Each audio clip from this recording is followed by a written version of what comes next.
En cherchant la chaîne de Miffel Laser, je tombe sur ce pseudo-scientifique, David Thomas, affirmant que Miffel Laser serait un menteur car il aurait dit qu'aucune expérimentation ne permet de tracter des blocs de 2,5 tonnes avec une pente à 11%. Ce qu'a affirmé Michel Lasserre. Comment les Égyptiens pouvaient hisser de tels blocs à de telles hauteurs, surtout avec de simples outils primitifs, sans poulies ni instruments de levage sophistiqués. La réponse égyptologique se limite à l'utilisation de rampes et de rouleaux de bois, hypothèse que les égyptologues n'ont jamais validée scientifiquement par l'expérimentation, et se réduisant donc à une simple vue de l'esprit. Réécoutons les propos en question.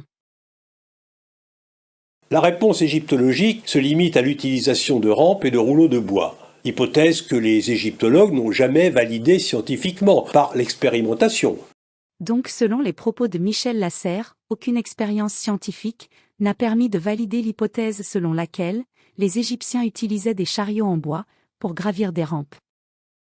Et pourtant,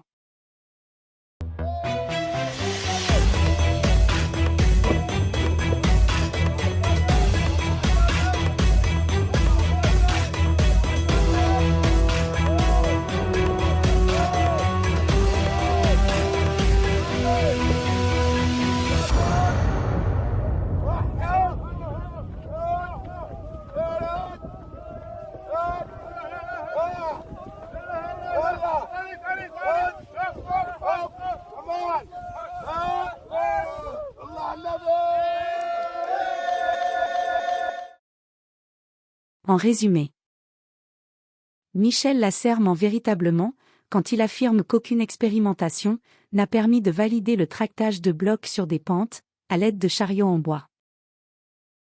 Mais ce n'est pas tout. David Thomas ment donc, car l'étude qu'il cite ne fait pas mention d'une pente à 11%. Pas de mention d'une pente à 11%? Vraiment, Quentin Leplat?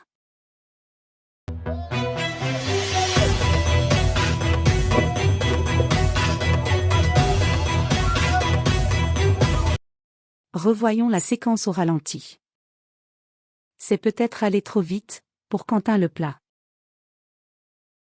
Au moyen d'un traîneau, sur une pente de 6 à 11%.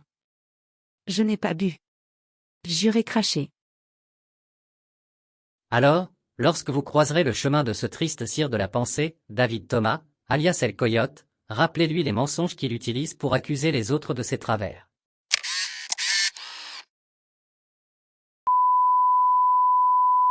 Quoi? On m'aurait menti alors?